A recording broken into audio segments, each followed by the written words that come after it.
Hey everybody, it's Kevra. That's me, I'm Kevra, and holy crap, I need a haircut. Hold on. No, that's too short. I don't like that. I need my hair to be a little bit longer. Let's try that again.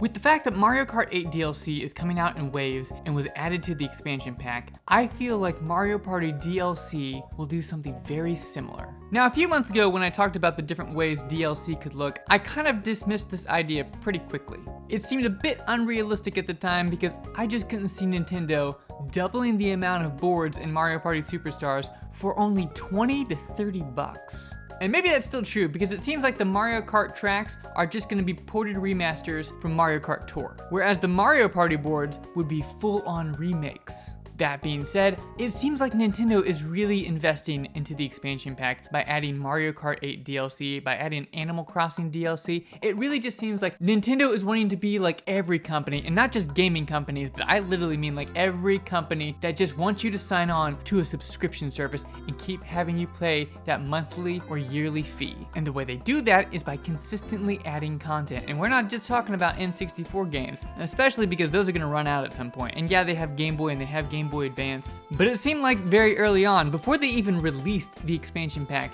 that they knew they were gonna have to have other types of content coming to the expansion pack besides just the retro games. That's where DLC comes in. It started with Animal Crossing, and now we're getting Mario Kart 8. Now, it could be that Mario Kart 8 is the final DLC for a while because they're doing 6 waves until the end of 2023, which basically means it's gonna come out every 4 months. But I don't think that's the case because it started with Animal Crossing, and I feel like they wouldn't just do those 2 games and then be done with it for about 2 years until the DLC for Mario Kart 8 finally ends. And while it could be that they plan on Mario Party Superstars replacing Mario Kart 8 once it's done with its DLC waves, I feel like that can't be the case, because by then, surely they would have a new Mario Party in development. Unless, of course, Nintendo is just looking at the sales and being like, Mario Party is selling really well now, and we can just keep letting it sell units, and we're gonna have IndieCube work on other things until the Mario Party sales finally die off. And then at the end of next year, we finally get DLC to reinvigorate sales numbers. But on the other hand, only getting one thing of DLC through the expansion pack every 4 months, especially when it's the same thing over and over,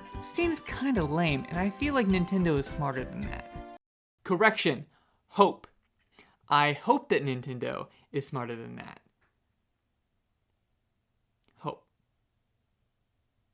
And yeah, they could always add new DLC coming out for like Kirby and the Forgotten Land or Breath of the Wild 2. But Superstars is such a better fit. I mean, they're releasing all these Nintendo 64 games, and what better way to make that even better by adding Nintendo 64 boards as DLC? Like, that makes a ridiculous amount of sense. And on top of that, you can also do it in waves, and it has the multiplayer aspect, which has the added benefit of you playing with your friends and getting them interested in it. And you guys can just keep playing it over and over again, as opposed to DLC for Kirby and the Forgotten Land, which is probably something you do once and then maybe a few years later you go back and beat it again. Now, personally, I would actually prefer it if we got DLC the way I talked about in one of my previous videos. The Party Pass would be the cheaper option for the consumer, but it also feels like it's gonna be the slow drip, and that I feel like is gonna hurt more than help.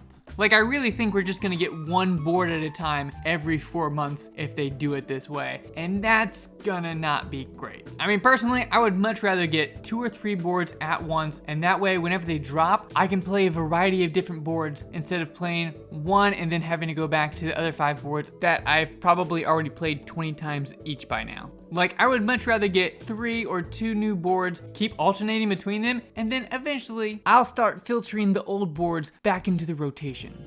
Like, if they just give me Waluigi's Island, I'll be happy, but once I get done with that first playthrough, I don't really want to go back to the old boards, but I don't want to play Waluigi's Island over and over again. But I do think that's the situation that's gonna be ahead of us. But you know what? I'm gonna be overly optimistic and not talk about that first. Instead, I'm gonna talk about us possibly getting 2 boards per wave. While I don't think it's very likely, I do think there's a chance. Not a big chance, just calm down, but a small chance, yes. We are getting 2 cups per wave for the Mario Kart 8 DLC, so maybe Nintendo is smart enough to realize 1 is the loneliest number, especially when you're playing Mario Party. Like, that's never fun. I always feel so alone. So let's go ahead and go over what some of these 2-pack waves could look like. Now, a few months ago, I did a video called What Mario Party DLC Could Look Like, and I went over what it might look like if Nintendo decided to do DLC packs with 2 boards in each of them. I said they would start off with free DLC, and then they would do 7 different packs, each for I think $20, and each pack would have a different name because there are so many named boards in the Mario Party 64 era. Now, I've already gone over these options in that past video, so if you want the full details, you'll have to go back and watch that video. And while I still think that both of these are possible valid options, I also feel like it's less likely because you're no longer gonna have that named pack. I mean, I guess instead of going with numbers, you could do Mario Wave, Luigi Wave, Wario Wave. Heck, now that you're not doing them separately, you could even do a Bowser Wave 1 and a Bowser Wave 2 by splitting up Bowser Magma Mountain and Bowser Land, which means we'd have to shift around a lot of boards. I don't really want to do that for this because I really don't see it as the likely scenario. Because this just seems like a lot of boards for what would probably be $30 tops. Although you could technically split them up. You could do 4 waves for one party pass, and then 3 waves for the next party pass. And if you did it that way, I think it'd look a lot more like this. Now again, you could just do this all as one party pass, but that just seems like a lot of content, so I feel like it would more likely be that waves 1 through 4 are for party pass 1, which is $30, and then waves 5 through 7 are for, $25. But 3 waves is just so small. I mean, I guess they could divide those last 3 waves into single board packs and do 6 waves. But again, if they did do it this way, I feel like this is kind of how they would group it together. They'd give a Mario Party 3 board as free DLC since we never got that second board from Mario Party 3. And then every wave would have 2 boards from one particular game, and you just alternate with 1, 2, 3, 1, 2, 3, 1. And just as a reminder, the reason that 1 gets an extra thing at the very end is because it had 8 boards as opposed to Mario Party 2 and 3, which only had 6 boards. I will also say I tried to do this a few different ways. 3, 2, 1, 3, 2, 1, or a 1, 2, 3 kind of situation, but every time you get to the end, it just looks a little bit weird because then it's just basically the 3s and 1s that are left over. So it just made the most sense to have every single wave have 2 boards from the same game. So one example of this could be where they start off with free DLC as Waluigi's Island to get everybody excited. I mean, that seems to be the most popular board from Mario Party 3, so I feel like that would be a really good way to get fans reinvested in Mario Party Superstars and excited about the DLC that's coming. Then they do a Bowser Wave. Then Wave 2 would have Western Land, which is probably the most asked for board from Mario Party 2. And then we also have Mystery Land because one takes place in the desert and the other has an island that's reminiscent of a desert. Then Wave 3 would be the water board. You got Deep Blooper Sea along with Chilly Waters. Wave 4 is kind of the weird one where it's like, where they technically have boards that are very similar to them in Superstars already, but they're still very popular boards, so you bring them back anyway. And then Wave 5 has the opposites going with it, with water and fire. And then Waves 6 and 7, they kind of go less together. They're more or less the leftovers of the group. And the more I looked at this one, the more I didn't like it, so I actually rearranged it and made a different version. Again, it's still very similar, with each wave having 2 boards from one specific game, but this time I also did what I thought would be the most popular first. That way, if they only did waves 1 through 4, people would be still very happy about this situation. I personally would be happier if they switched Pirate Land with Bowser Land, but I know Bowser Land is the much more popular board, even if I'm not a big fan of it. But again, I still just feel like this scenario has less of a chance. So let's go ahead and get into what I think it would actually be like if they really are going the route of a party pass. This example would look a lot more like the booster pass, where you're doubling the amount of courses by doing 5 extra boards for $25.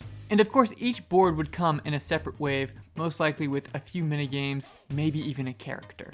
But as always, we are going to specifically focus on the boards. The first one would be for Mario Party 3, then you do 1, 2, 3, and then one more for Mario Party 1. Again, because Mario Party 1 had more boards, and that way at the end of this pass, you'll basically have half the boards from every single game. Now the first example that I'm going to go over is them having the mindset of they're only going to do one DLC pass. And then they also have the mindset that they don't want to repeat themselves, which is going to really hurt because of the fact that a lot of the popular boards are repeats basically in some shape or another. So for Mario Party 3, Waluigi's Island is out because we already have an island board, Yoshi's Tropical Island. We're also going to cross off Creepy Cavern because it has a very similar layout to Yoshi's Tropical Island. It basically looks like two islands side by side, but instead of a thwomp making you pay a toll to get to one island or the other, it's a gate. Or a thwomp on a minecart that you have to pay. So it's really the same. Okay, so now that we've eliminated Waluigi's Island and Creepy Cavern, that leaves us with Deep Blooper Sea, Chilly Waters, and Spiny Desert. Now, I went back and forth on this a lot, because if they do Western Land, I feel like they won't choose Spiny Desert, but I really feel like they'd choose Bowser Land over Western Land. Mystery Land is the unpopular one. Pirate Land, again, has a very similar design to Yoshi's Island, where there's two islands. Man, the developers must have really liked Yoshi's Tropical Island, because they kept bringing it back in a variety of ways. Then again, they did that with a lot of boards. Might even do a whole video on it, but let's get back to this video. So because Bowser Land is the most popular Bowser board from the N64 era, and because they probably would want to include a Bowser board for the Party Pass, I think they're gonna go with Bowser Land over Western Land. And because they're not doing Western Land, I can easily see them doing Spiny Desert. It's a very unique board because it has the Mirage factor, and it's a popular board I see a lot of people asking for. Of course, that leaves us with either Chilly Waters or Deep Blooper Sea as the last possible Mario Party 3 board. Now, I could really see this going either way, but I think I'm gonna give it to Chilly Waters just because it's the more popular board between the two, and it's also more unique because we hardly have any snowboards in the Mario Party franchise. I said snowboard. That just leaves us with the Mario Party 1 boards. Now, once again, I don't think they're gonna try to repeat a gimmick, so I think Luigi's Engine Room and Mario's Rainbow Castle are out. Yes, they're popular boards, yes, people want them, but Luigi's Engine Room has the same gimmick as Woody Woods except with gates instead of signs. And Mario's Rainbow Castle is very similar to Yoshi's Tropical Island where Bowser and Toad switch places. Because I think Bowser Land will get picked, I don't think they're gonna go with Bowser's Magma Mountain. And that just leaves us with 3 boards. We got Wario's Battle Canyon, DK's Jungle Adventure, and Eternal Star. It's kind of a tough call between DK's Jungle Adventure and Wario's Battle Canyon, but I think because so many people dislike Wario's Battle Canyon, I think DK's Jungle Adventure has the higher chance. Then again, how many times did they bring back something like Wario's Battle Canyon? Mystery Land, Goomba's Greedy Gala. Heck, Mario Party 5 has several island hopping boards. But if you're gonna include a Bowser board, I think they're also gonna try to include basically the easiest board from the Mario Party N64 era, which is DK's Jungle Adventure. And then finally, to bring it all home, the last board you unlock in Mario Party 1, Eternal Star. Honestly, it just kind of makes the most sense. If they're going into this with the thought of this is going to be the last and final board for Mario Party Superstars, Eternal Star is kind of the perfect thing for that. Now, overall, this DLC pack, it's okay. I feel like fans aren't going to get too hyped about it, but I think that could be a good thing or a bad thing. Maybe they'll just be thankful for what they got and won't demand anymore, but I could also see them being very vocal about where's Western Land, where's Mario's Rainbow Castle, where's Luigi's Engine Room, where are all these other great boards? Why did you leave them out? And then Nintendo goes, oh crap, they still want more. Well heck, that just means we can do another Party Pass, especially if that first one sold pretty well. Or there's just a lot of people downloading it from the expansion pack and people are still continuously buying the base game. So they go ahead and decide to do Party Pass number 2. It will once again contain 5 boards, this time containing 2 boards from Mario Party 1, 2 boards from Mario Party 2, and 1 board from Mario Party 3. The reason that Mario Party 3 gets the short straw is because Mario Party 2 only got 1 board in the first Party Pass. And the reason Mario Party 1 gets another board is because if you don't include a second board, then Mario Party 1 doesn't get 3 boards remade, while Mario Party 2 and 3 only don't get 1 remade.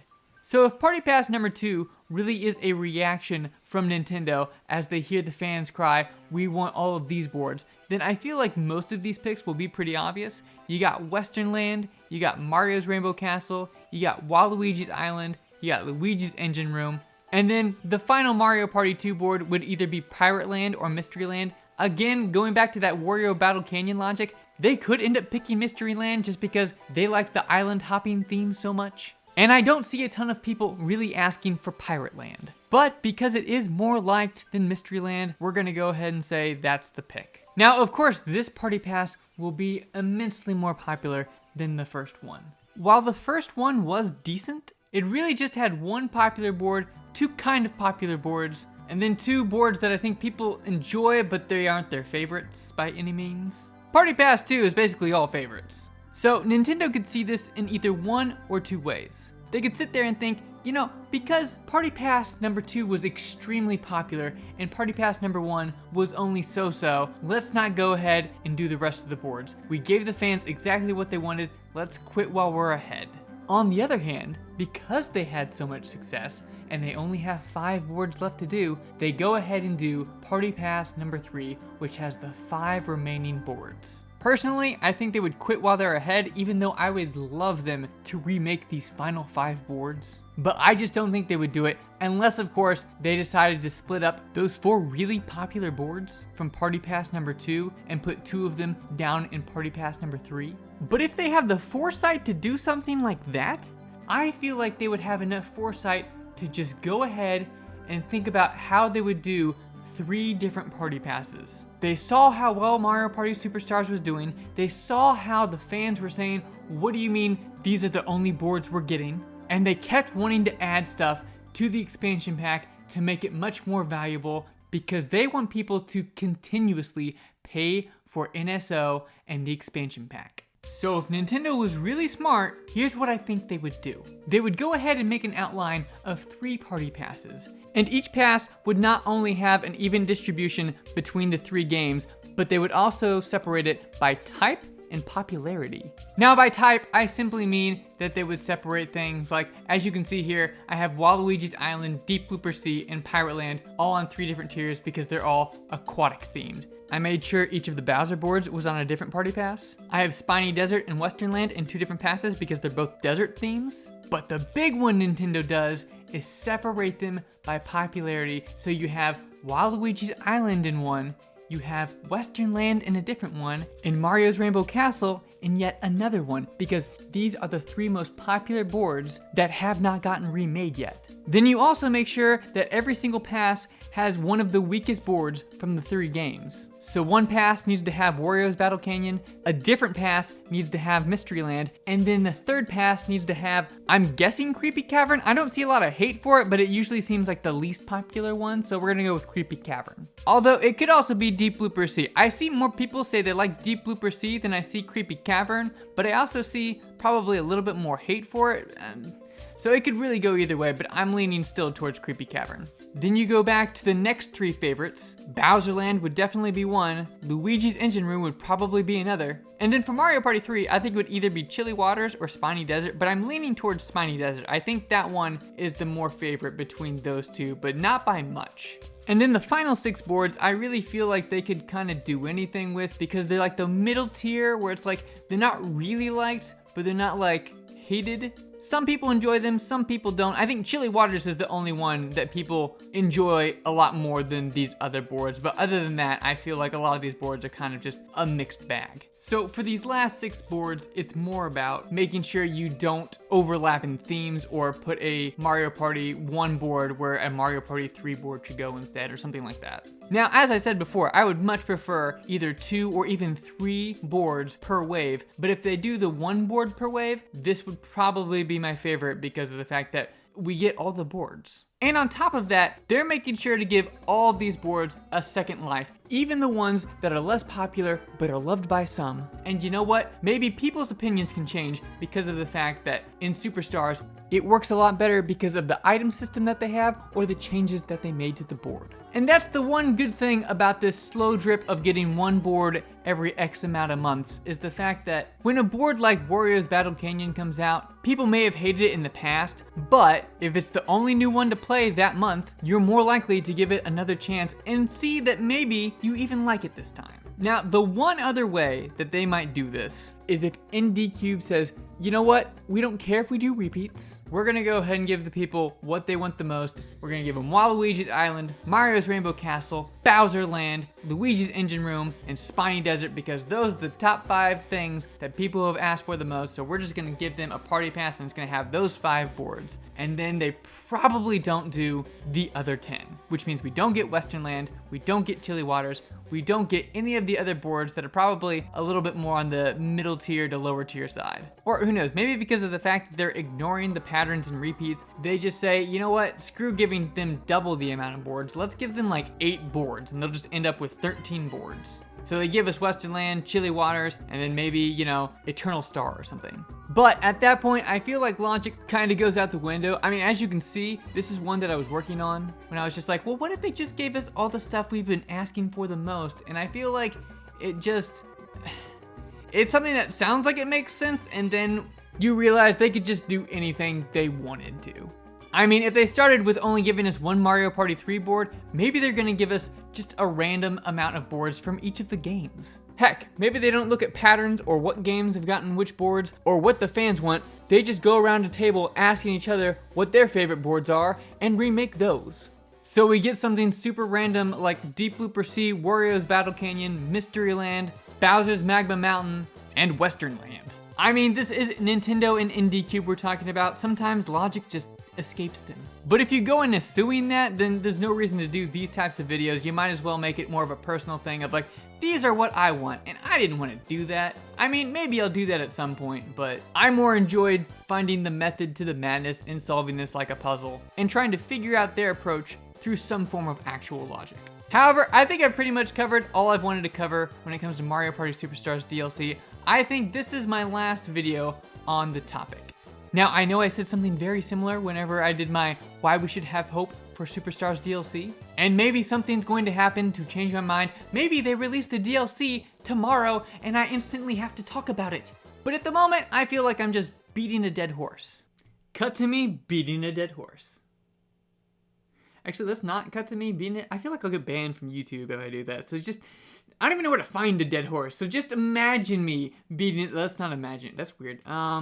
Why is that even a thing? Why is that a saying? Especially when there's an emphasis on the dead part, as if like beating live horses is okay. Like, oh, beating dead horses, that's weird, but beating live horses, no! Just don't beat horses.